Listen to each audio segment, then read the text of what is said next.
Hello दोस्तों, तो stealer transformation का सीजन 4 आ चुका है और आज के दिन ही मैं इसका सीजन 5 भी अपलोड कर दूंगा। इस वीडियो को पूरा देखने के बाद मेरे इस चैनल पर सीजन 5 भी देखना मत भूलना। तो सीजन 4 बिल्कुल उसी सीन से शुरू होता है जहाँ पर हम देखते हैं कि उस मेंशन का मालिक यहाँ पर इन लोगों से कह रहा था कि मुबारक हो, तुम लोगों ने सारे के सारे स्टेजेस को पार कर लिया है। अब वक्त आ चुका है कि तुम लोग इस मेंशन के अंदर जाकर अपना ट्रेजर हासिल कर लो। साथ ही साथ वो यहाँ पर इन लोगों को बताता है कि इस मेंशन में सिर्फ एक ही यूनिक ट्रेजर है, जबकि साथ ही और भी बहुत सारे छोटे मोटे ट्रेजर मौजूद है। ये सुनकर किन्यू यहाँ पर इन लोगों से कहते हैं तो फिर हम पहले से रूल डिसाइड कर लेते हैं। हमें इस मेंशन में जो भी छोटे मोटे ट्रेजर मिलेंगे हम उसे आपस में डिवाइड कर लेंगे और जिसको भी वो यूनिक ट्रेजर मिला वो उसी का हो जाएगा। यूनिक ट्रेजर को हम सब लोग अपनी किस्मत पर छोड़ देते हैं। जो सुनकर वहाँ पर मौजूद सब लोग इस बात के लिए एग्री हो चुके थे, इसलिए इन सब लोगों ने उस मेंशन के अंदर जाना शुरू कर दिया था। जहाँ जाने से पहले किन्यू को वहाँ पर एक अजीब सी मूर्ति दिखाई देती है जिसके हाथ में एक अंगूठी भी थी। ये देखकर किन्यू थोड़ा सा हैरान हो गया था और इसलिए वो उस अंगूठी को अपने पास रख लेता है, जिसके बाद वो भी उस मेंशन के अंदर भागता हुआ चला जाता है। यहाँ इस मेंशन के अंदर आने के बाद इन लोगों को सबसे पहले 18 स्पिरिट बीस्ट रिंग्स मिलती है, जिसे ये लोग रूल्स के हिसाब से आपस में डिवाइड कर लेते हैं। साथ ही साथ इन लोगों को यहाँ पर कुछ मैजिकल ब्रशेस भी मिले थे जिनको भी इन लोगों ने आपस में डिवाइड कर लिया था और इसके बाद ये लोग उस यूनिक ट्रेजर की तलाश करना शुरू कर देते हैं। जहाँ तलाश के दौरान मिस ली किन्यू से कहती है पता नहीं क्यों पर ये दीवार पे टंगे हुए स्क्रोल मुझे कुछ अजीब दिखाई दे रहे हैं। जो सुनते साथ ही किन्यू ने उनमें से एक स्क्रोल को नीचे उतार लिया था। ये देखकर वहाँ पर मौजूद बाकी के क्लैन लीडर भी उनमें से एक स्क्रोल को अपने पास पकड़ना शुरू कर देते हैं। जिसके बाद हम देखते हैं कि वहाँ पर मौजूद बाकी के सारे लोग जिनके पास वो स्क्रोल मौजूद नहीं था वो सब लोग ही अपनी जगह पर फ्रीज हो गए थे। साथ ही हमें यहाँ पर मेंशन के मालिक की आवाज सुनाई देती है जो कि यहाँ इन लोगों से कहते हैं कि मुबारक हो, तुम लोगों ने स्काई ब्रेकिंग सोर्ड टेक्निक ढूंढ ली है। अगर तुम इसे कल्टिवेट करके सीख लेते हो तो कोई भी इमोर्टल डीमन या इमोर्टल इंसान तुम लोगों को कभी भी नुकसान नहीं पहुंचा पाएगा। साथ ही साथ वो बताता है कि तुम्हें इन तीनों स्क्रोल्स को कंबाइन करना होगा, जिसकी वजह से वहाँ पर एक मैप क्रिएट हो जाएगा। उस मैप को फॉलो करके तुम लोग एक ऐसी कल्टिवेशन वर्ल्ड में पहुंच जाओगे जहाँ पर बहुत सारे अच्छे ट्रेजर है। साथ ही साथ तुम्हें एक अच्छी टेक्निक भी सीखने को मिल जाएगी। लेकिन तुम लोग उस कल्टिवेशन वर्ल्ड में अपनी पूरी आर्मी नहीं लेकर जा सकते, बस हर इंसान तुम में से 5 लोगों को ही लेकर जा सकता है। ये सारी इन्फॉर्मेशन देने के बाद वहाँ पर मौजूद फ्रीज लोग दोबारा से ठीक हो गए थे, जिसके बाद उनमें से यंग वो आगे बढ़कर कहता है कि आखिर ये सब क्या है। हमें तो बताया गया था कि यहाँ पर सिर्फ एक ही यूनिक ट्रेजर होगा, फिर ऐसे 3 ट्रेजर यहाँ पर क्यों है। जिस पर किन्यू कहता है कि असल में ये तीनों स्क्रोल जब कंबाइन होकर एक मैप बनाएंगे तो वो मैप ही असल में एक यूनिक ट्रेजर होगा। मुझे तो ऐसा ही लगता है। ये सुनकर वहाँ पर मौजूद बाकी के लोग भी इस बात को मान जाते हैं। वो लोग कहते हैं कि हाँ तुम बिल्कुल ठीक कह रहे होंगे और इसीलिए वो सब लोग धीरे धीरे से वहाँ से जाना शुरू कर देते हैं, क्योंकि अब उन सब लोगों का काम यहाँ पर पूरा हो चुका था। बस पीछे यहाँ पर किन्यू और मिस ली ही बचे थे। तभी अचानक वहाँ पर किन्यू को दोबारा उस मेंशन के मालिक की आवाज सुनाई देती है जो कि किन्यू से कहता है कि वो यूनिक ट्रेजर तुम्हें मिला है। साथ ही साथ वो बताता है कि तुमने वो जो रिंग वहाँ से उठाई थी वही यूनिक ट्रेजर है और उसने तुम्हें अपना नया मालिक चुना है, तो इसलिए तुम्हें कॉन्ग्रेचुलेशन। साथ ही वो उसे बताता है कि ये रिंग बहुत ही ज्यादा पावरफुल है, ये तुम्हारी कल्टिवेशन में मदद कर सकती है और साथ ही साथ ये बहुत ही ज्यादा बढ़िया क्वालिटी की टॉप ग्रेडेड स्टोरेज रिंग भी है। इसके अलावा मैंने तुम्हारे लिए इस रिंग में एक मैप भी छोड़ा हुआ है जिसकी मदद से तुम बहुत ही आसानी के साथ नी येंग रेल में आ सकते हो।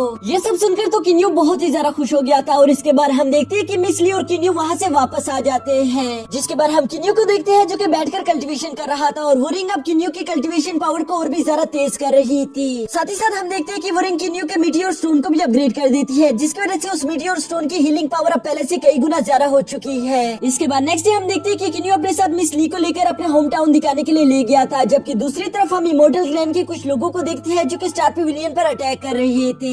इन 2 इंसानों में से एक का नाम था किंग सू जो कि अपने सीनियर के साथ यहाँ पर आया हुआ था ताकि वो किन्यू से उस पेंटिंग को हासिल कर सके, जिसकी वजह से वो लोग स्टार पेविलियन की शील्ड को तोड़ने की कोशिश कर रहे थे कि तभी अचानक मास्टर लियन भी वहाँ पर आ जाते हैं जो कि इन दोनों को यहाँ पर देखकर काफी ज्यादा गुस्से में आ गए थे। वो अपनी पावर का इस्तेमाल करके यहाँ से इन दोनों को काफी ज्यादा दूर टेलीपोर्ट कर देते हैं, जिसके बाद हम देखते हैं कि उन्होंने स्टार पेविलियन की शील्ड और ज्यादा अपग्रेड कर दी थी ताकि आइंदा से कोई भी कभी भी स्टार पेविलियन की शील्ड को तोड़कर उस पर हमला ना कर सके। जबकि यहाँ दूसरी तरफ हम किन्यू को देखते हैं जो कि मिस ली के साथ काफी ज्यादा अच्छा टाइम स्पेंड कर रहा था और इन दोनों के दरमियान काफी ज्यादा अच्छा वक्त गुजरता है, जहाँ ये दोनों बीच में रोमांटिक भी हो गए थे। इनके बीच ये प्यारा सा सीन चल ही रहा था कि तभी अचानक वहाँ आसमान में एक पोर्टल ओपन हो जाता है, जिसके अंदर से एक आदमी बड़ी तेजी के साथ निकलता वो वहाँ पर आ पहुँचा था। मिसली वहाँ पर उस आदमी को देखकर काफी ज्यादा शौक हो जाती है जिसका नाम साउजियान था और वो मिसली के पास आकर कहता है कि तुमसे मिले काफी ज्यादा वक्त हो गया, साथ ही साथ तुमने और तुम्हारे अंकल ने वापस आने में काफी ज्यादा देर कर दी, तुम्हारे पापा तुम्हारा इंतजार कर रहे हैं इसलिए तुम्हें वापस चलना होगा। ये सुनकर मिसली जानती थी कि मेरे पास और कोई रास्ता नहीं, इसलिए वो उसके साथ जाने के लिए एग्री हो जाती है, जबकि साथ ही साथ वो यहाँ किन्यू को माइंड टू माइंड बता रही थी कि इसको कुछ मत बताना कि हमारे बीच क्या चल रहा है वरना ये तुम्हें जान से मार डालेगा और याद रखना कि मैं हमेशा तुमसे ही प्यार करूंगी। और ये कहने के बाद वो वहाँ से चली जाती है। किन्यू ये सब सुनकर काफी ज्यादा इमोशनल हो गया था कि तभी अचानक जाओजियान वहाँ पर वापस आ जाता है, जो कि किन्यू से कहता है कि तुमने जरूर मिस ली से अपना रिलेशन बना लिया होगा। अभी के लिए मैं तुमसे यही कहना चाहूंगा कि उसे भूल जाओ, अगर तुमने ऐसा नहीं किया तो मैं तुम्हें जान से मार डालूंगा। और ये कहने के बाद वो किन्यू के सारे शहर को डिस्ट्रॉय कर देता है, जिसकी वजह से वहाँ पर मौजूद सारे लोग मारे गए थे। ये देखकर किन्यू को बहुत ज्यादा गुस्सा आ गया था और इसीलिए वो जावजियान पर अभी हमला करने ही वाला था कि तभी अचानक वहाँ पर मास्टर लियन आ जाते हैं, जिसने किन्यू को वहीं पर रोक दिया था। जावजियान यहाँ पर मास्टर लियन को देखकर कहता है कि मिस ली के फादर आपसे मिलना चाहते हैं, और ये कहने के बाद वो वहाँ से चला जाता है। यहाँ बुद्ध लोगों के जाने के बाद किन्यू काफी ज्यादा उदास दिखाई दे रहा था और इसलिए वो मास्टर लियन से कहता है कि जावजियान ने जो कुछ किया उसकी वजह से उसे हेवन की तरफ से पनिशमेंट दी जानी चाहिए। लेकिन मास्टर लियन किन्यू से कहते हैं कि शायद तुम्हें हेवन के बारे में कुछ मालूम नहीं, वो कभी भी ऐसे छोटे मोटे हादसों पर ध्यान नहीं देता। मुझे नहीं लगता कि उन्हें इस बात की जरा सी भी परवाह होगी। साथ ही साथ वो यहाँ पर किन्यू से कहता है कि तुम्हें मिस ली को बुला देना चाहिए, क्योंकि जियांगली की जिंदगी के साथ बहुत सारे राज जुड़े हुए हैं। साथ ही साथ उससे बहुत ज्यादा पावरफुल लोग प्यार करते हैं। अगर तुमने उससे प्यार करने की गलती की तो वो तुम्हें जान से मार डालेंगे। ये सुनकर किन्यू कहता है कि मैं उसे कभी नहीं बुला सकता और मुझे मरने से डर नहीं लगता। साथ ही साथ वो कहता है कि मैं खुद की इतनी ज्यादा प्रैक्टिस करूंगा कि एक दिन मैं जावजियान से भी ज्यादा पावरफुल बनकर दिखाऊंगा। फिर आज के दिन उसने जो कुछ किया उसका भी उसे पूरी तरीके से हिसाब देना होगा। ये सुनकर मास्टर लियन उससे शाबाशी देते हुए कहते हैं कि हाँ, मुझे तुम पर पूरा यकीन है। साथ ही साथ उन्होंने यहाँ पर किन्यू को एक सोल पपेट दे दिया था, जिसको वो हाई ग्रेड स्टोन की मदद से एक्टिवेट कर सकता है, और ये पपेट काफी ज्यादा स्ट्रॉन्ग है। इसके बाद वो किन्यू को अलविदा करके वहाँ से चले जाते हैं। अब यहाँ वापस आने के बाद किन्यू कहता है कि मुझे अपनी कल्टीवेशन पर काम करना होगा, इसलिए वो अपने फादर के पास आकर सबसे पहले पेंटिंग उनके हवाले कर देता है। साथ ही साथ वो इनको कहता है कि अगर मैं यहाँ ना हुआ और किसी ने इस पेंटिंग को हासिल करने के लिए आप पर हमला कर दिया तो ये पेंटिंग उनके हवाले कर देना, क्योंकि मैं यहाँ पर नहीं हूँगा और मैं नहीं चाहता कि वो आपको जान से मार डाले। और ये सब कहने के बाद किन्यू अपनी फैमिली के साथ अलविदा करता है, जहाँ किन्यू की मुलाकात उसके भाई के बेटे के साथ भी होती है, जो कि देखने में काफी ज्यादा क्यूट था। और जल्दी उसकी बर्थडे भी आने वाली थी, जिसकी वजह से वो किन्यू से कहता है कि आप भी मेरे लिए एक तोहफा जरूर लेकर आना। यहाँ उन सब लोगों को अलविदा करने के बाद अब हम देखते हैं कि किन्यू अपने आगे के सफर पर निकल चुका था, जहाँ उसके सामने एक बीच शार्क आ जाती है, जो कि उसे आगे जाने से रोक रही थी। ये देखकर किन्यू को अपने सोल पपेट के बारे में याद आता है, इसलिए हम देखते हैं कि वो पहली दफा अपने सोल पपेट का इस्तेमाल करके उस शार्क पर हमला कर देता है। वो पपेट वाकई में काफी ज्यादा खतरनाक थी, जिसकी वजह से हम देखते हैं कि उसने अगले कुछ ही सेकंडों के अंदर उस शार्क को जान से मार डाला था। इसके बाद किन्यू उस शार्क बेस के एनर्जी क्रिस्टल लेकर वापस अपने स्पिरिचुअल मैंशन आ जाता है, जहाँ बैठकर वो उसे रिफाइन कर रहा था। उस एनर्जी क्रिस्टल को पूरी तरीके से रिफाइन करने के बावजूद भी किन्यू देखता है कि उसका लेवल ब्रेक थ्रू नहीं हो रहा, जिसकी वजह से वो समझ जाता है कि उसको बहुत सारे एनर्जी क्रिस्टल चाहिए होंगे। जिसके बाद नेक्स्ट डे हम देखते हैं कि किन्यू दोबारा से शिकार पर निकल चुका था और इस बार उसका सामना एक बहुत ही ज्यादा बड़े लेजेंडरी बीस्ट के साथ होता है। वो बीस्ट काफी ज्यादा खतरनाक था, इसलिए किन्यू उसे मारने के बजाय उसे अपना पालतू पेट बना लेता है। साथ ही साथ वो उससे कहता है कि तुम्हें मेरी फैमिली की हिफाजत करनी होगी, जिसके लिए वो लेजेंडरी बीस्ट भी मान गया था और इसलिए किन्यू उसे अपनी स्पिरिचुअल रिंग पहनाकर उसे अपना पेट बना लेता है। इसके बाद हम देखते हैं कि किन्यू उस लेजेंडरी बीस्ट के साथ वापस अपने मेंशन की तरफ जा ही रहा था कि तभी अचानक उसे अपने रास्ते में किसी का ट्राइबोल्यूशन एग्जाम दिखाई देता है, जहाँ वो देखता है कि वो आदमी काफी ज्यादा कमजोर पड़ चुका था। इसलिए किन्यू उसके पास जाकर उसकी मदद करने के लिए उसे एक एनर्जी पिल दे देता है ताकि वो खुद को हील कर सके।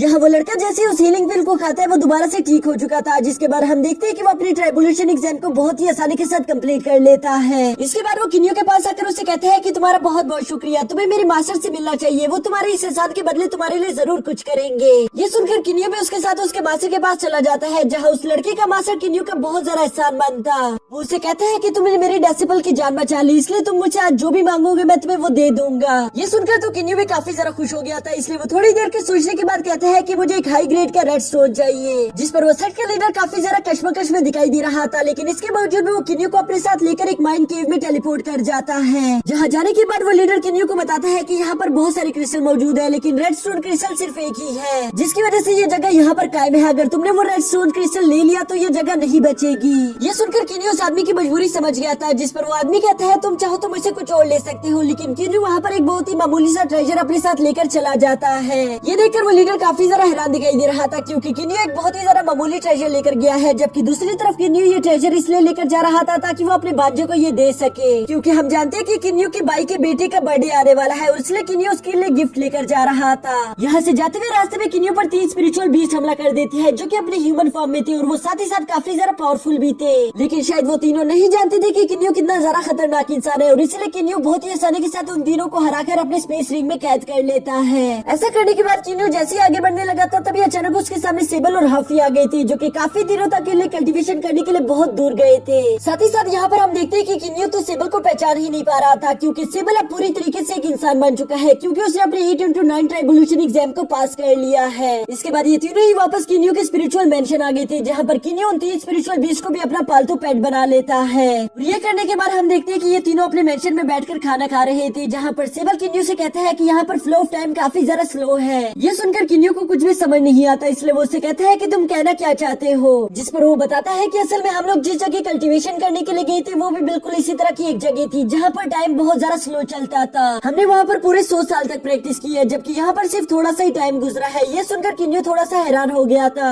जबकि साथ ही साथ हमें भी मालूम हो जाता है कि सिबल ने पूरे 100 साल तक कल्टीवेशन की है और इसी वजह से वो ह्यूमन फॉर्म में आ पाया है। यहाँ पर ये सारी बातें तो चल ही रही थी कि तभी अचानक किन्यू को अपने भाई की तरफ से खबर मिलती है कि उनके पैलेस पर किसी ने हमला कर दिया है, जो सुनकर किन्यू फौरन से अपने पैलेस की तरफ रवाना हो गया था। लेकिन वो जैसे ही वहाँ पर पहुँचता है वो देखता है कि उसका पैलेस तो पूरी तरीके से डिस्ट्रॉय हो चुका है, और साथ ही साथ किन्यू देखता है कि इस तबाही में उसका भतीजा भी मारा गया है। ये सुनकर तो किन्यू को बहुत ही ज्यादा गुस्सा आ गया था, साथ ही साथ वो बहुत ज्यादा इमोशनल भी हो गया था। वो अपने भाई से सवाल करता है कि आखिर वो लोग कौन थे और तुम्हें क्या उन लोगों के बारे में कुछ भी मालूम है, जिस पर उसका भाई बताता है नहीं, मैं उन लोगों को नहीं जानता, बस वो लोग यहाँ पर वो पेंटिंग लेने के लिए आए हुए थे, जो कि मैंने तुम्हारे कहे मुताबिक उन्हें दे भी दी थी, लेकिन तभी वहाँ पर कुछ और लोग आ गए, जिसकी वजह से उन दोनों क्लैंस के बीच फाइट शुरू हो गई और उन्हीं की वजह से हमारा ये पूरा की पूरा पैलेस भी डिस्ट्रॉय हो गया। ये सब सुनकर तो किन्यू को बहुत ज्यादा गुस्सा आ गया था और इसलिए वो कहता है कि जिसने भी ये किया मैं उसे जिंदा नहीं छोड़ूंगा, और ये कहने के बाद वो उनसे अपना बदला लेने के लिए रवाना हो जाता है। उसके पीछे पीछे हॉफी और सिबल भी उसके पीछे रवाना हो गई थी, लेकिन साथ ही साथ रास्ते में हॉफी उससे सवाल करता है कि तुम्हें मालूम कैसे होगा कि तुम्हारे पैलेस को किसने डिस्ट्रॉय किया है, क्योंकि यहाँ पर तो बहुत सारे क्लैन मौजूद है, जिस पर किन्यू बताता है कि मेरे साथ वहाँ पर इमॉर्टल क्लैन के कुछ लोग गए थे, और वैसे भी जिस क्लैन के पास 2 पेंटिंग मौजूद होगी उन्होंने मेरे क्लैन पर हमला किया होगा, इसलिए मैं उन्हें जिंदा नहीं छोड़ूंगा।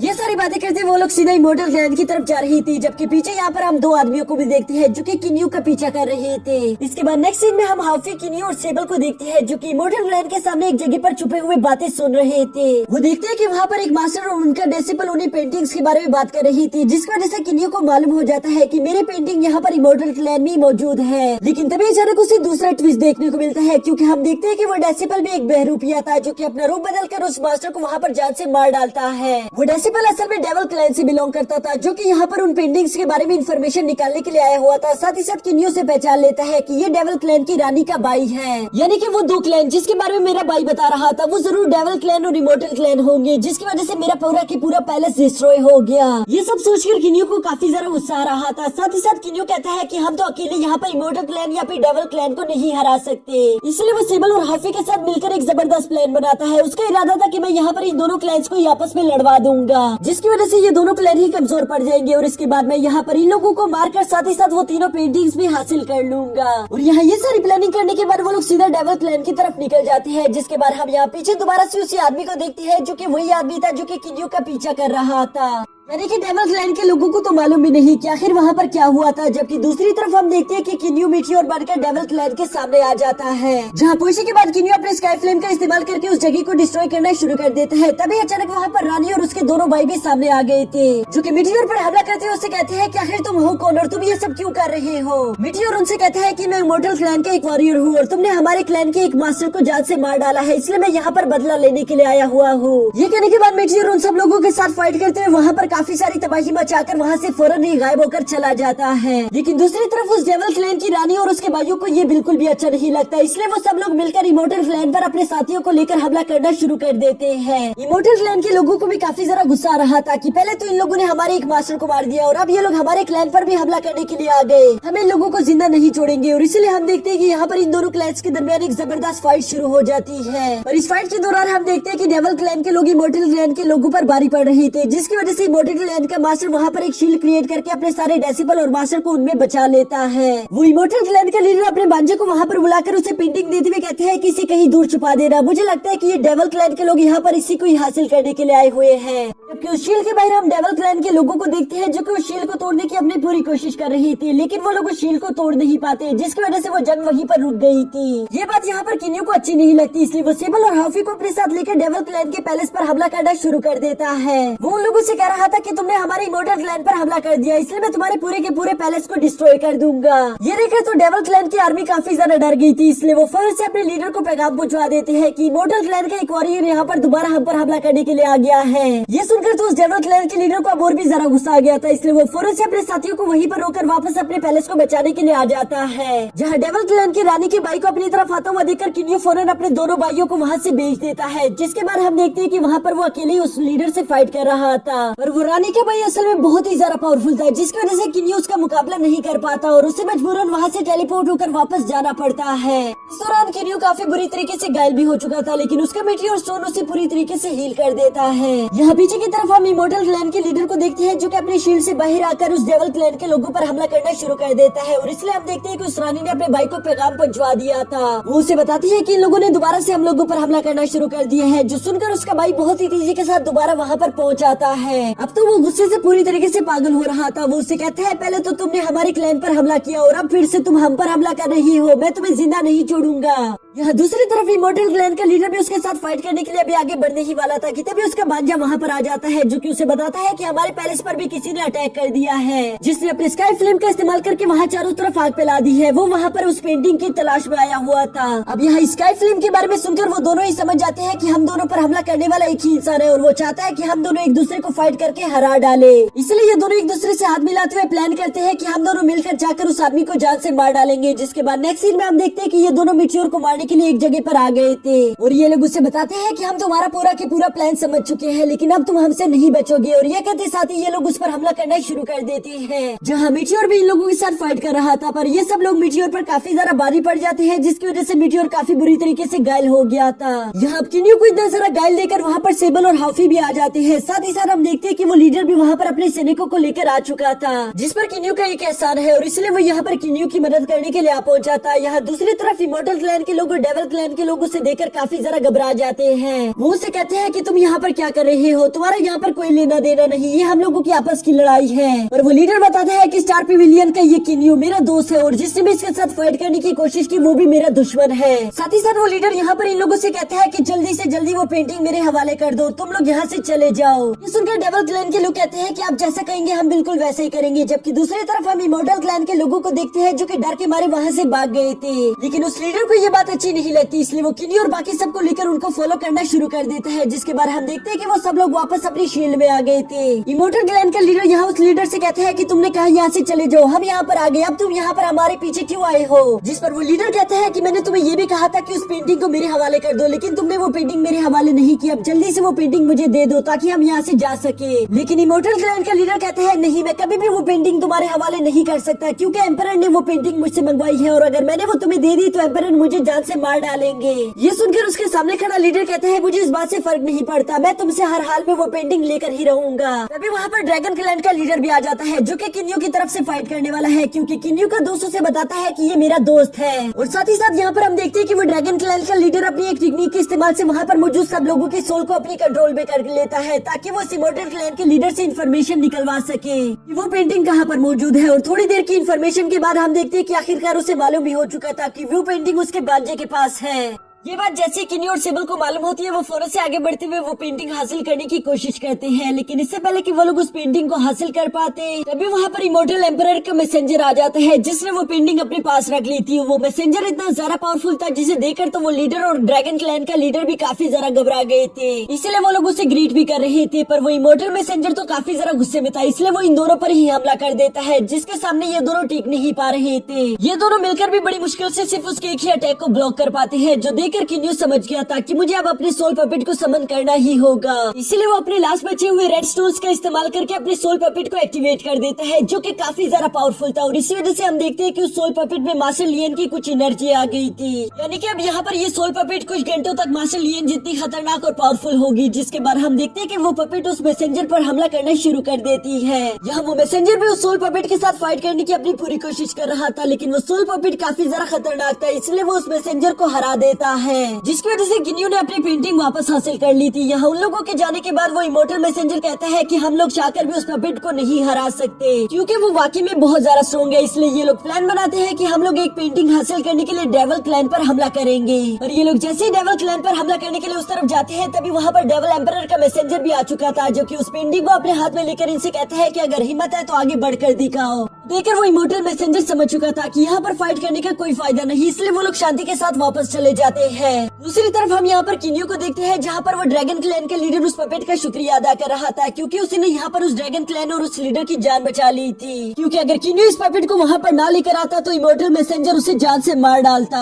ये कहने के बाद वो ड्रैगन क्लैन का लीडर वहाँ से चला जाता है, जिसके बाद हम किन्यू को देखते हैं जो कि एल्डर से बात कर रहा था। वो उसे कहता है कि मुझे असल में इस पेंटिंग की कोई जरूरत नहीं, बल्कि मैं तो इसे हासिल करना चाहता था ताकि मैं इसको ऑक्शन के दौरान बेच सकूं। असल में मैं इस पेंटिंग के बगैर भी उस ट्रेजर वाली जगह पर पहुंच सकता हूं, पर मुझे सिर्फ ये पेंटिंग इसलिए हासिल करनी थी ताकि मैं इसे बेचकर रेड स्टोन्स को हासिल कर सकूं। क्योंकि हम लोग जानते हैं कि वो जगह बहुत ज्यादा खतरनाक है, वहाँ पर बहुत तरह के खतरे हम लोगों के सामने आएंगे, जहाँ पर ये पपेट हमारी मदद कर सकता है। और इस पपेट को एक्टिवेट करने के लिए मुझे रेड स्टोन क्रिस्टल चाहिए होंगे, जो कि मेरे पास इस वक्त तो बिल्कुल भी नहीं है। साथ ही यहाँ पर किन्यू उस लीडर से कहते हैं कि मैं तुम्हें भी उस नियान रैम तक लेकर जा सकता हूँ, बस तुम्हें मेरे लिए कुछ काम करना होगा। मैं चाहता हूँ कि तुम मेरे लिए ऑक्शन अरेंज करवाओ। जो सुनकर वो लीडर उसके साथ एग्री हो गया था। वो उसे कहते हैं तुम फिक्र मत करो, ऑक्शन की सारी जिम्मेदारियां मैं खुद संभाल लूंगा। और ये कहने के बाद वो लीडर वहाँ से चला गया था, जिसके बाद हम किन्यू, सेबल और हफी को देखते हैं, जो कि किन्यू की मेंशन में बैठे हुए आपस में बातें कर रहे थे। किन्यू यहाँ पर इन लोगों को बताता है कि 2 महीने बाद मेरा 9 into 12 ट्राइबोल्यूशन एग्जाम आने वाला है, जिसको मुझे कुछ भी करके पास करना होगा, और उसके बाद मैं उस ऑक्शन को भी अरेंज कर सकता हूँ। यहाँ ये सारी बातें करने के बाद किन्यू को थोड़ी बहुत और अरेंजमेंट भी करनी थी, इसीलिए वो अपनी फैमिली से मिलने के लिए आ जाता है, जहाँ पर हम देखते हैं कि उसने अपने लेजेंडरी बीस्ट को अपनी फैमिली के साथ ही छोड़ दिया था, ताकि वो उसकी गैर हाजिरी में उसकी फैमिली की हिफाजत कर सके। और इसके बाद हमें 2 महीने बाद का सीन दिखाया जाता है। यहाँ किन्यू के 9 into 12 ट्राइबोल्यूशन एग्जाम का वक्त हो चुका था, और इधर हम देखते हैं कि किन्यू पहले अपनी 6 स्ट्राइक्स को तो बहुत ही आसानी के साथ कंट्रोल कर लेता है, और उसके बाद अगली आने वाली 3 स्ट्राइक्स तो बहुत ही ज्यादा खतरनाक थी, जो कि किन्यू को तरह तरह के इल्यूजन में डालने के साथ साथ उसे बहुत ज्यादा डैमेज भी कर देती है। पर किन्यू हार नहीं मानता, वो लगातार कोशिश करते हुए किसी तरह उस सारे के सारे स्ट्राइक्स को झेल लेता है। जिसके बाद लास्ट स्ट्राइक की बारी आती है, जो कि ड्रैगन फॉर्म में आ रहा था। किन्यू अपनी पूरी ताकत लगाकर उस स्ट्राइक से भी जाकर टकरा जाता है, जिसके बाद हम देखते हैं कि किन्यू ने अपनी 9 into 12 ट्राइबोल्यूशन एग्जाम को पास कर लिया था,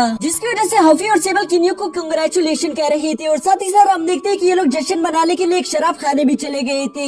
इन लोगों की पोजीशन से पहले वहाँ पर डीमन क्लैन का एक और आदमी भी पहले से बैठा हुआ था, जिसने बहुत ज्यादा शराब पी ली थी। हफी जब देखते हैं कि उस डीमन वॉरियर को और ज्यादा शराब चाहिए, लेकिन उसके पास और शराब बाकी नहीं बची, इसलिए वो अपनी शराब उसे पास कर देता है, जिसे पीने के बाद वो डीमन क्लैन का बंदा बहुत ज्यादा खुश हो गया था। वो हफी के पास आकर कहते हैं कि तुम मुझे काफी ज्यादा अच्छे लगे। साथ ही साथ वो यहाँ पर किन्यू को एक टोकन देते हुए कहते हैं कि अगर फ्यूचर में कभी तुम्हें मेरी जरूरत पड़ी तो मैं तुम्हारी मदद जरूर करूंगा। और ये कहने के बाद वो वहाँ से चला जाता है, जबकि दूसरी तरफ किन्यू बेचारे को तो कुछ भी समझ नहीं आता कि आखिर ये आदमी है कौन। और इसके बाद अगले ही दिन हम उस आदमी को दोबारा से डेविल क्लैन में देखते हैं, जहाँ पोशे के बाद वहाँ पर मैसेंजर उसे देखकर काफी ज्यादा घबरा जाता है। वो उसे कहता है कि मिंग कियान तुम यहाँ पर क्या कर रहे हो, जिस पर मिंग कियान उससे कहता है कि मैं यहाँ पर आया हूँ ताकि तुम वो पेंटिंग मेरे हवाले कर दो। लेकिन वो डेविल एम्परर का मैसेंजर कहता है कि नहीं, तुम जानते हो कि मैं ऐसा नहीं कर सकता, क्योंकि एम्परर मुझे जान से मार डालेंगे अगर मैंने ऐसा किया। जिस पर मिंग कियान अपनी तलवार निकालते हुए कहता है कि अगर तुमने ऐसा नहीं किया तो मैं तुम्हें जान से मार डालूंगा। जो सुनकर अब डेविल मैसेंजर को मजबूरन अपनी पेंटिंग उसके हवाले करनी पड़ती है। जिसके बाद नेक्स्ट हम देखते हैं कि आखिरकार वो ऑक्शन वाला दिन आ चुका था, जहाँ पर हर क्लैन से मैसेंजर और लीडर्स वहाँ पर आ चुके थे। यहाँ पर सोल पपेट इन सब लोगों को रूल्स फॉलो करने के लिए कहता है, क्योंकि अगर इन लोगों ने किसी के साथ भी फाइट करने की कोशिश की तो वो यहाँ पर मौजूद सब लोगों को जान से मार डालेगा। जबकि साथ ही साथ हम देखते हैं कि किन्यू खुद इस ऑक्शन को होस्ट कर रहा था, और इसके बाद यहाँ पर बोली लगना शुरू हो जाती है, जहाँ पर इमोर्टल मैसेंजर और मिंग कियान दोनों ही बोलियां लगाते जा रहे थे।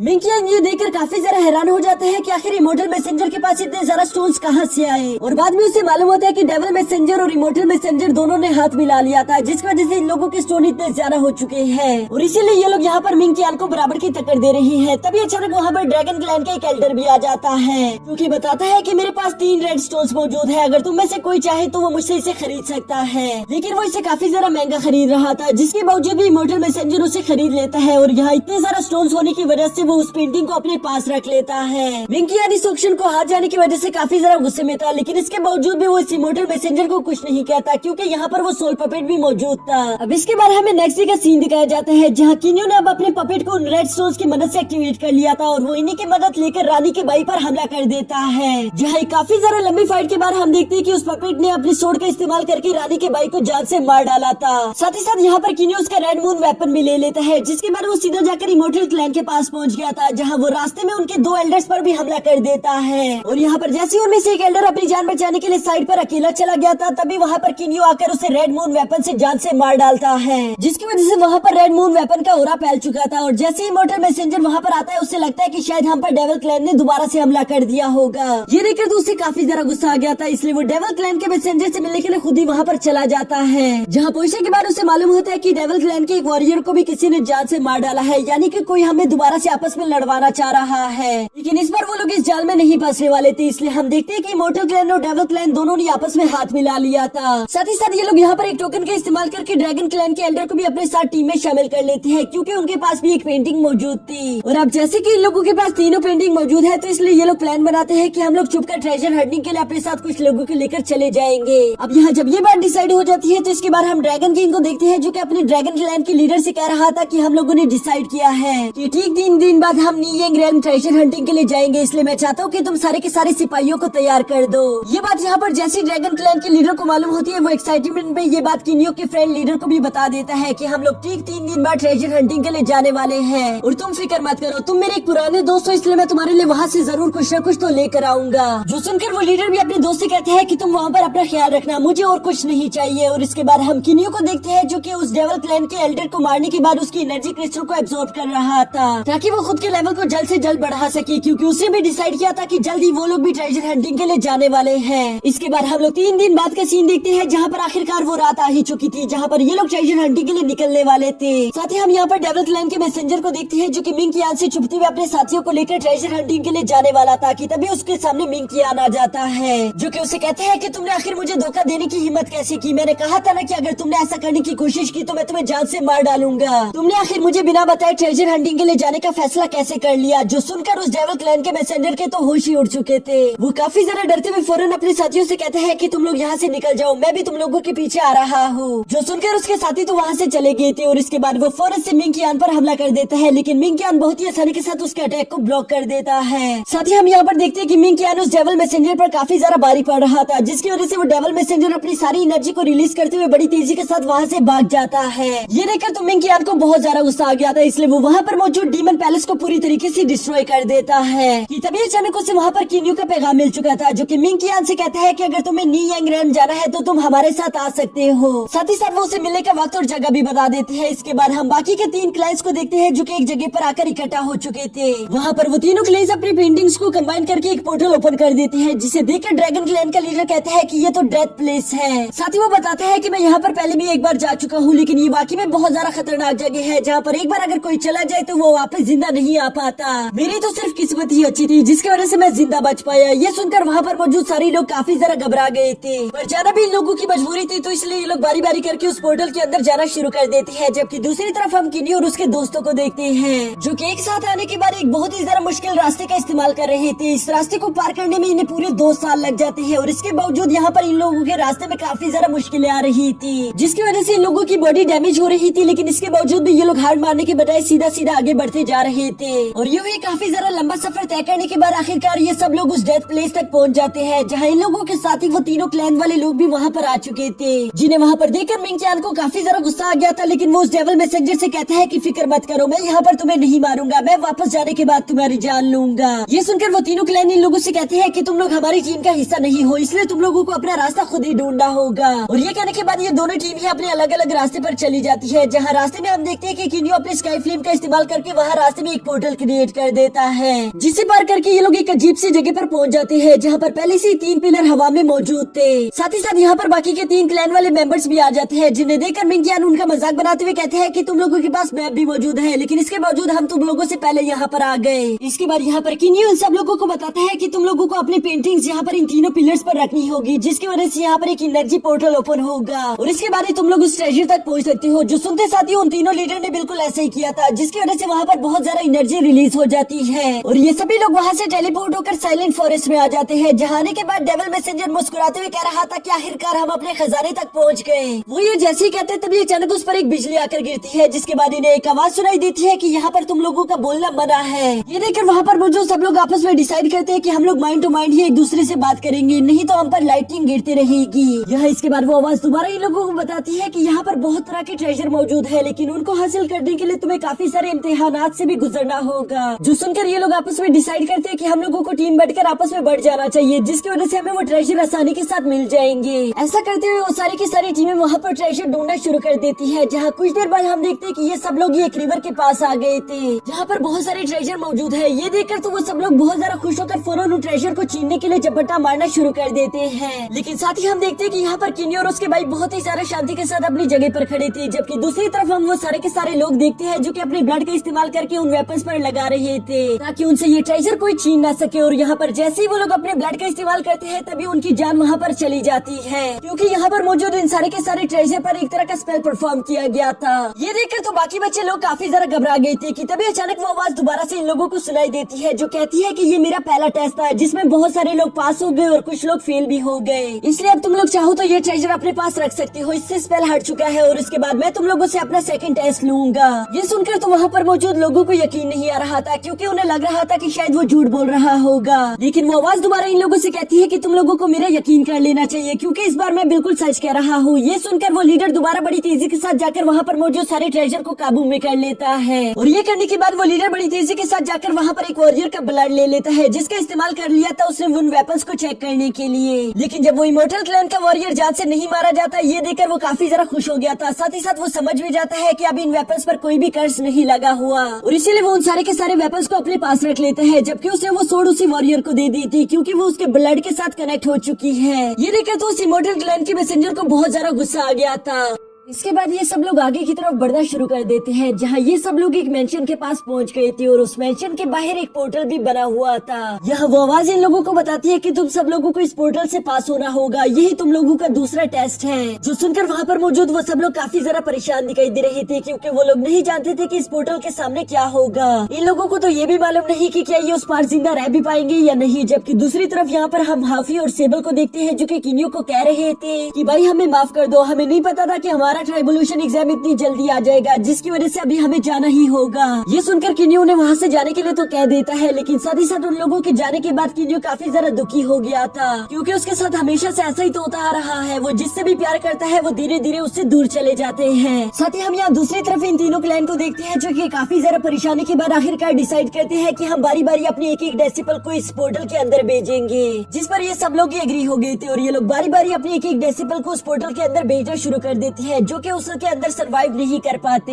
क्योंकि बारी बारी उन सारे डेसिबल की उस पोर्टल के अंदर जाते साथ ही मौत हो जाती है। इस बात ने यहाँ पर मौजूद सब लोगों को काफी ज्यादा परेशान कर दिया था कि तभी अचानक वहाँ पर मिंग के क्लैन की बारी आ जाती है, जिसकी वजह से मिंग कियान अपने डेसिबल को उस पोर्टल के अंदर भेजने से पहले कहता है कि अपनी पूरी जान लगा देना। और ये कहते साथ ही हम देखते हैं कि वो डेसिबल भी बिल्कुल ऐसा ही करता है। वो अपनी फुल पावर्स को एक्टिवेट करते हुए बड़ी तेजी के साथ उस पोर्टल के अंदर चला जाता है, जिसके बाद हम देखते हैं कि वो मारा नहीं गया था, बल्कि वो जिंदा बच जाता है। ये देखकर तो मिंग कियान और वहाँ पर मौजूद बाकी के सारे क्लैन वॉरियर भी काफी ज्यादा खुश हो गई थी, क्योंकि उन्हें समझ आ गया था कि हमें क्या करना होगा। साथ ही साथ यहाँ पर मिंग कियान की नजर किन्नियो पर पड़ जाती है, जो कि काफी ज्यादा उदास दिखाई दे रहा था, लेकिन वो उसके लिए कुछ नहीं कर सकता था, इसलिए वो उसे उसके हाल पर छोड़ देता है। जबकि हम किन्नियो को देखते हैं, जो कि यहाँ पर काफी ज्यादा उदास दिखाई दे रहा था, कि तभी अचानक उसकी नजर सामने एक स्टैचू पर पड़ जाती है, जिसके हाथ में एक अंगूठी दिखाई दे रही थी। उस अंगूठी को देखकर किन्नियो को याद आता है कि पहले भी मुझे इस तरह की एक अंगूठी मिली थी, जरूर ये किसी काम की होगी, लेकिन अभी के लिए मैं इसे हासिल नहीं कर सकता, क्योंकि यहाँ पर बाकी के क्लैन के लोग भी मौजूद है, और अगर उन्होंने ये देख लिया तो वो मुझ पर हमला कर देंगे। इसीलिए वो उस अंगूठी को वहीं पर छोड़कर वापस अपने साथियों के पास आ जाता है, जहाँ पर हम देखते हैं कि सारे क्लैन के वॉरियर बारी बारी करके उस पोर्टल के अंदर चले गए थे। लेकिन किन्नियो उस पोर्टल के अंदर नहीं जा रहा था, क्योंकि वो जानता था कि मैं इन सब लोगों से काफी ज्यादा वीक हूँ और मैं अंदर सर्वाइव नहीं कर पाऊंगा। ये देखकर मिंग कियान और किन्नियो के दोस्त लीडर को ये बिल्कुल भी अच्छा नहीं लगता, पर वो जानते थे कि किन्नियो जो भी कर रहा है बिल्कुल ठीक कर रहा है, इसलिए वो उससे कहते हैं ठीक है, तुम्हें अंदर आने की कोई जरूरत नहीं। साथ ही साथ वो उसे कुछ ट्रेजर भी दे देते हैं, ताकि किन्नियो यहाँ से खाली हाथ न जाए। और ये कहने के बाद वो दोनों भी उस पोर्टल के अंदर चले गए थे, जबकि किन्नियो को ये सब बहुत ज्यादा अजीब लग रहा था, क्योंकि उसे उम्मीद नहीं थी कि ये दोनों इतने ज्यादा अच्छे होंगे। इसके बाद किन्नियो बड़ी तेजी के साथ सीधे उस अंगूठी के पास चला जाता है, जहाँ पर हम देखते हैं कि उसने वो अंगूठी अपने पास उतार ली थी। साथ ही साथ हम यहाँ पर देखते हैं कि किन्नियो की दोनों अंगूठी मर्ज होकर एक हो जाती है, जिसके साथ ही उसे वहाँ पर एक एम्परर का होलोग्राम दिखाई देता है, जो कि किन्नियो को बताता है कि तुम्हें ये दोनों अंगूठी मिल गई, तुम्हें इसके लिए बहुत ज्यादा कांग्रेचुलेशन, क्योंकि इसे हासिल करना वाकई में काफी काफी ज्यादा किस्मत वाली बात है। साथ ही साथ वो उसे बताते हैं कि इसकी वजह से तुम्हारी पावर्स कई गुना ज्यादा बढ़ चुकी होगी, जबकि साथ ही साथ तुम्हें कुछ नई एबिलिटीज भी मिल जाएगी। ये सुनकर किन्यू को यकीन नहीं आता, इसलिए वो अपने पावर्स को इस्तेमाल करके चेक करता है, जिसकी वजह से वो देखता है कि हाँ, उसकी पावर्स पहले से कई गुना ज्यादा बढ़ चुकी थी। वो एक साथ ही बहुत सारे पत्थरों को बहुत ही आसानी के साथ उठा पा रहा था। ये देखकर तो किन्यू बहुत ज्यादा खुश हो जाता है। इसके बाद किन्यू महसूस करता है कि उसकी पावर्स काफी ज्यादा बढ़ चुकी थी, इसलिए वो इरादा करता है कि मैं भी इस पोर्टल के अंदर जाऊंगा, और वो सीधे उस पोर्टल के अंदर इंटर हो जाता है। जहाँ अंदर जाते साथ ही वो देखते हैं कि उसके सामने एक आदमी खड़ा था, जो कि उस पर हमला करना शुरू कर देता है। ये देखकर तो किन्यू को कुछ भी समझ नहीं आ रहा था, जबकि दूसरी तरफ हम बाकी के लोगों को देखते हैं जिन्होंने ये सेकंड टेस्ट भी पास कर लिया था, और वो लोग एक महल के पास पहुंच गए थे, जहाँ वो लोग देखते हैं कि एक शील्ड के अंदर एक स्क्रोल पड़ा हुआ है, जो कि बहुत ज्यादा कीमती लग रहा था। उसे हासिल करने के लिए वो सब लोग उस पर झपटना शुरू कर देते हैं, लेकिन वो शील्ड इन सब लोगों को पटक कर पीछे फेंक रही थी। ये देखकर इन लोगों को समझ नहीं आता कि आखिर ये ऐसा क्यों कर रही है। तभी अचानक वहाँ पर जमीन में से एक स्टोन निकलकर बाहर आ जाता है, जिसमें लिखा हुआ था कि जो भी इंसान उस शील्ड में सबसे आखिर में आया था वही सिर्फ इस ट्रेजर को हासिल कर सकता है। लेकिन वो इंसान तो किन्यू था, जो कि अभी तक यहाँ पर पहुँचा ही नहीं। वो तो उस बीस्ट के साथ फाइट कर रहा था, इसीलिए ये लोग उसे खबर पहुँचवाते हुए कहते हैं कि जल्दी से जल्दी यहाँ पर पहुँच जाओ, या तो फिर मारे जाओ, ताकि हम इस ट्रेजर को हासिल कर सके। जिस पर मिंग-कियान वहाँ पर मौजूद उन सब लोगों से कह रहा था कि जरा किन्यू से तमीज से पेश आओ, नहीं तो मैं तुम लोगों को जान से मार डालूंगा। साथ ही साथ वो किन्यू से कहता है कि तुम्हें फिक्र करने की कोई जरूरत नहीं, तुम शांति के साथ यहाँ पर आओ, क्योंकि मैं तुम्हारा यहाँ पर इंतजार कर रहा हूँ। ये सब सुनकर किन्यू को समझ आ गया था कि मुझे क्या करना चाहिए, इसलिए वो मिंग और अपने लीडर दोस्त से कहता है कि तुम लोग वहाँ पर मेरा इंतजार करो, मैं बहुत ही जल्दी वहाँ पर पहुँच जाऊंगा, और मैं जैसे ही वहाँ पर आऊंगा हम सबसे पहले उस ट्रेजर को हासिल कर लेंगे, जिसके बाद हम वहाँ पर मौजूद सब लोगों को जान से मार डालेंगे। जबकि यहाँ साथ ही हम देखते हैं कि वो वॉरियर लगातार किन्यू पर हमले कर रहा था, जिसके दौरान किन्यू बड़ी मुश्किल से उसे डॉच करता है। और इससे पहले कि वो आदमी यहाँ पर किन्यू पर एक जबरदस्त अटैक कर पाता, तभी वहाँ पर एम्परर आ जाते हैं, जिसने किन्यू की जान बचा ली थी, और इसी वजह से किन्यू वहाँ से जिंदा निकल पाता है। जो देखकर वो आदमी कहते हैं कि अगर इस लड़की की जान एम्परर बचा रहा है तो मैं इसका कुछ भी नहीं बिगाड़ सकता। जरूर एम्परर ने इस लड़की को किसी खास मकसद के लिए चूज किया होगा। जबकि दूसरी तरफ हम किन्यू को देखते हैं, जो कि अपने दोस्तों की लोकेशन पर पहुंच गया था, और वो फौरन अपने दोस्तों को इशारा करते हुए बड़ी तेजी के साथ उस पोर्टल के अंदर चला जाता है। जहाँ जाते साथ ही वो फौरन अपने दोस्तों की मदद लेकर उस स्क्रोल को हासिल कर लेता है। लेकिन यहाँ पर वो देखता है कि बाकी के सारे क्लैन लीडर उस पर हमला करके उस स्क्रोल को छीनने की कोशिश कर रहे थे। साथ ही साथ वो देखता है कि मिंग और क्लैन लीडर उसकी मदद करने की पूरी कोशिश कर रहे थे, लेकिन वो लोग इन सब लोगों को नहीं हरा सकते। इसलिए किन्यू अपने पास मौजूद सारे के सारे रेड स्टोन्स का इस्तेमाल करके उस सोल पपेट को एक्टिवेट कर लेता है, जिसकी वजह से मास्टर लियन की पावर दोबारा से उसमें आ गई थी। और उस पपेट को अपने सामने देखकर वहाँ पर मौजूद किसी की भी हिम्मत नहीं हो पाती कि वो किन्यू पर हमला कर सके। साथ ही साथ वो पपेट किन्यू को इशारा करता है कि अब तुम इस स्क्रोल पर अपना ब्लड लगा सकते हो। जो सुनते साथ ही किन्यू ने अपने ब्लड ड्रॉप को उस स्क्रोल पर लगा दिया था, ताकि कोई भी उससे ये स्क्रोल छीन ना सके। यहाँ उसके ब्लड को टच करती वो स्क्रोल किन्यू को टेलीपोर्ट करके कहीं और ले जाती है, जहाँ पर उसे एक लड़की बताती है कि मुबारक हो मास्टर, आप फर्स्ट लेवल के 10,000 बीस्ट के मास्टर बन चुके हैं। जो सुनकर किन्यू काफी जरा हैरान हो गया था, क्योंकि अब उसके पास 10,000 स्पिरिट सोल्जर की एक आर्मी है। ये देखकर साथ ही साथ वो काफी जरा खुश भी हो जाता है। जबकि साथ ही साथ यहाँ पर वो लड़की किन्यू को कुछ और बातें भी बताती है,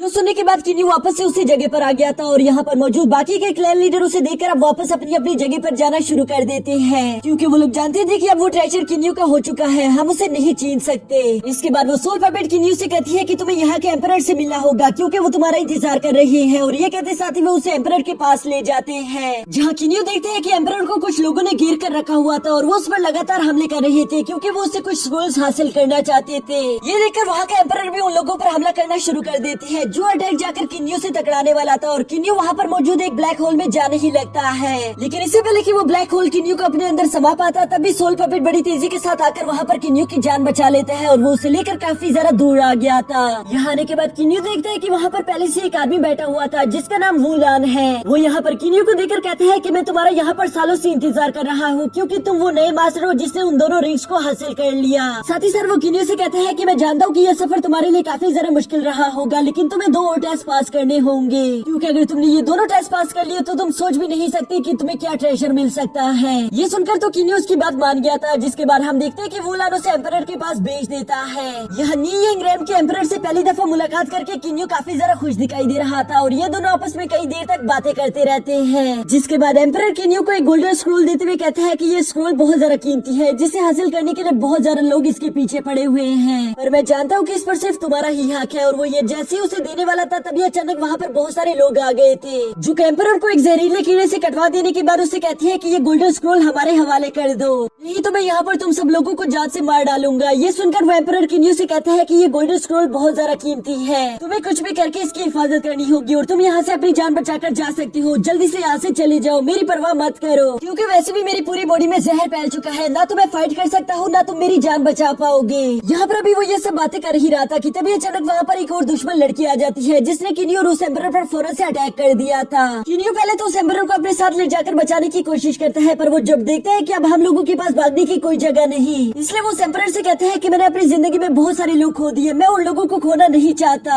और ये कहते साथ ही वो उस एम्परर को वहाँ से दूर हटाकर उन अटैक्स को खुद ब्लॉक करने की कोशिश करता है, लेकिन वो उस अटैक को ब्लॉक नहीं कर पा रहा था, क्योंकि वो अटैक काफी ज्यादा पावरफुल था। तभी अचानक हम देखते हैं कि किन्यू अपनी जगह से टेलीपोर्ट होकर फौरन से एम्परर के पास आ जाता है, जिसके बाद वो एम्परर यहाँ पर किन्यू को बताता है कि अभी यहाँ पर जो हुआ वो सिर्फ एक टेस्ट था। मैं देखना चाहता था कि तुम ट्रेजर मिलने के बाद मेरी जान छोड़कर वहाँ पर मुझसे भाग तो नहीं जाओगी। तुमने मेरी हिफाजत की, इसलिए तुमने उस टेस्ट को पास कर लिया। साथ ही वो ये भी बताता है कि मैं तो कई सालों पहले ही मर चुका हूँ, क्योंकि मेरे दुश्मनों ने मुझे जहर दे दिया था। ये तो सिर्फ मेरा एक होलोग्राम है। साथ ही वो ये भी बताते हैं कि मैंने अपने ट्रेजर का असली हकदार ढूंढ लिया है, अब मुझे मरने में कोई दुख नहीं होगा। और ये कहने के बाद उसका होलोग्राम धीरे धीरे करके वहाँ से गायब हो जाता है, जिसके बाद हम देखते हैं कि वहाँ पर अचानक ही मास्टर लियन का होलोग्राम आ गया था, जो कि किन्यू से कहता है कि कांग्रेचुलेशन, तुमने काफी ज्यादा मेहनत की है, क्योंकि मैं देख पा रहा हूँ कि तुम ऑलरेडी बहुत ज्यादा पावरफुल हो चुके हो। साथ ही साथ वो उससे कहता है कि अगर तुम यूं ही पावरफुल होते रहे तो तुम जेंगली से भी मिल पाओगे। ये सुनकर किन्यू मास्टर लियन से कहते हैं कि क्या इस वक्त मैं मिस ली से मिल सकता हूँ, क्योंकि मुझे उससे बात करनी है। जिस पर मास्टर लियन ने वहाँ पर मिस ली का एक होलोग्राम क्रिएट कर दिया था, और वो किन्यू को बताती है कि मैं हमेशा तुमसे प्यार करती रहूंगी। साथ ही साथ वो उसे कहती है कि मैं तुम्हारा इंतजार कर रही हूँ, तुम एक दिन ताकतवर होकर मुझे लेने के लिए जरूर आना। जिस पर किन्यू से कहता है कि तुम फिक्र मत करो, मैं खुद को इतना ज्यादा पावरफुल करूंगा कि एक दिन मैं तुम्हें लेने के लिए जरूर आऊंगा। और ये सब सुनने के बाद मिस ली भी वहाँ से धीरे धीरे करके गायब हो जाती है, जिसके बाद हम देखते हैं कि किन्यू अपने दोस्तों को लेकर उस जगह से बाहर आ गया था, क्योंकि अब इन लोगों का काम वहाँ पर पूरा हो चुका है। और इसके बाद हम देखते हैं कि किन्यू वो स्क्रोल अपने सोल पपेट को दे देता है, क्योंकि अभी के लिए किन्यू इतना ज्यादा पावरफुल नहीं हुआ था कि वो स्क्रोल की हिफाजत कर सके, और वो जानता था कि ये स्क्रोल बहुत ज्यादा कीमती है। यहाँ इसके बाद किन्यू अपने दोस्तों का भी शुक्रिया अदा करता है, जिसके बाद हम देखते हैं कि मास्टर लियन, मिंग और वो स्क्रोल पपेट वहाँ से दूर चले जाते हैं। इसके बाद दूसरी तरफ हम किन्यू की फैमिली को देखते हैं, जहाँ पर तीनों क्लैन के लोगों ने मिलकर किन्यू की फैमिली पर हमला कर दिया था, और वो वहाँ पर मौजूद सब लोगों को अपना बंदी बना लेते हैं, क्योंकि उन लोगों का प्लान यहाँ पर यही था कि किन्यू जैसे आएगा हम उससे उसके सारे ट्रेजर छीन लेंगे। और ये लोग बिल्कुल ऐसा ही करते हैं। जैसे किन्यू वहाँ पर आते हैं, ये लोग उनसे कहते हैं कि तुम्हें वहाँ पर जो ट्रेजर मिला फौरन हमारे हवाले कर दो,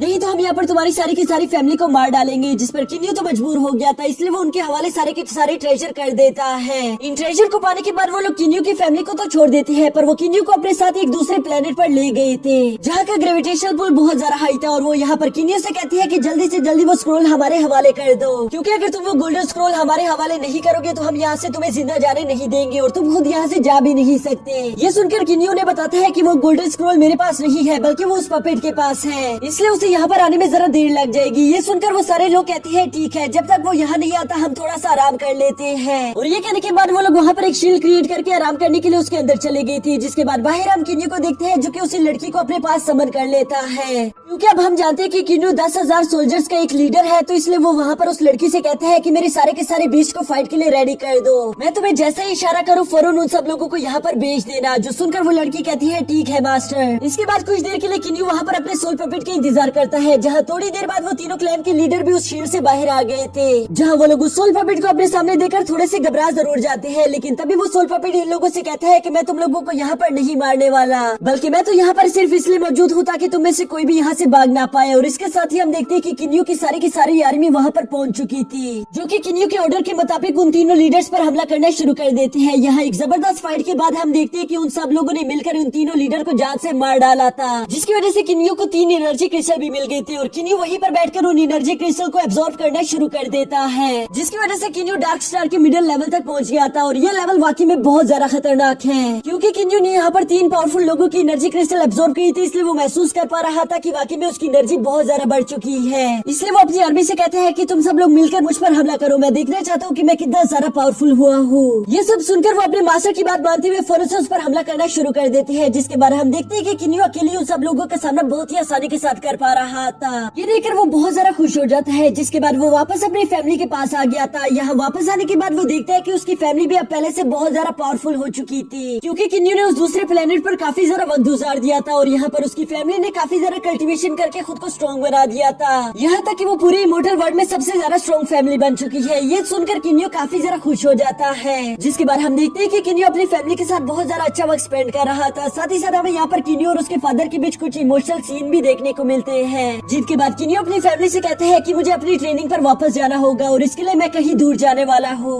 ये सुनकर उसकी फैमिली खुश तो नहीं थी, लेकिन साथ ही साथ वो लोग जानते थे कि किन्यू का जाना जरूरी है, इसलिए वो उसे इजाजत दे देते हैं। और इसके बाद किन्यू अपनी फैमिली को अलविदा करके वहाँ से चला जाता है। जबकि किन्यू के जाने से पहले हमें यहाँ पर एक सीन देखने को मिलता है जहाँ पर मास्टर लियन ने किन्यू को एक तरह का आर्टिफैक्ट दे दिया था, जिसमें 3 तरह के अलग अलग फ्लोर्स थे। और वो किन्यू को बताते हैं कि जब भी तुम इस मेंशन के अंदर जाकर कल्टीवेशन करोगी तो वहाँ का वक्त काफी ज्यादा स्लो हो जाएगा, जिसकी वजह से अगर तुम वहाँ पर हजारों साल तक भी कल्टीवेशन करो तो बाहर के बस कुछ ही साल गुजरे होंगे। और बस उसी ट्रेजर को लेकर यहाँ किन्यू अपनी फैमिली से दूर जा रहा था, जिसके साथ ही हमारा ये सीजन भी यहीं पर खत्म हो जाता है। अब दोस्तों इसका नेक्स्ट सीजन भी बस कुछ देर बाद मैं अपने इसी चैनल पर अपलोड कर दूंगा, जिसके लिए मैं चाहता हूँ कि आप लोग मेरे चैनल को सब्सक्राइब करके बेल आइकन को एक्टिवेट कर दो, ताकि मैं जैसे उस सीजन को अपलोड करूँ सबसे पहले आप लोगों को बेल नोटिफिकेशन मिल जाए।